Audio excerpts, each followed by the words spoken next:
Mga kananay, tara na at maglakad tayo sa tabi ng dagat. Kasi lubog na araw, palubog na.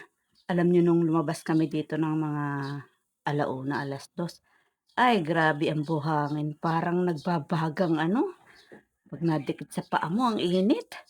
Parang umaapak ka sa baga, gano'n nakakasunog ng paa. Paghapon na lang magandang maglakad.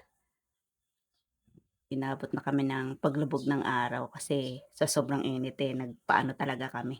Nung lumabas kami ang dami ng tao, naglabasan na yung mga nagte-team building. May nag-volleyball pa nga diyan, tapos nagba-banana boat sila. Yung anak ko sumakay sa banana boat daw, mabagal kasi bangka nga ang panghila dapat dun mga jet ski panghila para mabilis, para exciting 'di ba? Kasi kami nun jet ski kaya ang bilis, yung may malalaglag ano, kaya kailangan todo kapit 'pag nagba-banana boat, pero 'pag bangka mabagal ay kahit ano-ano ka lang hindi ka gaano kumapit kasi mabagal. Oh, ang daming tao dito, mga kananay. Palakad-lakad lang ako. Oh, 'di ba?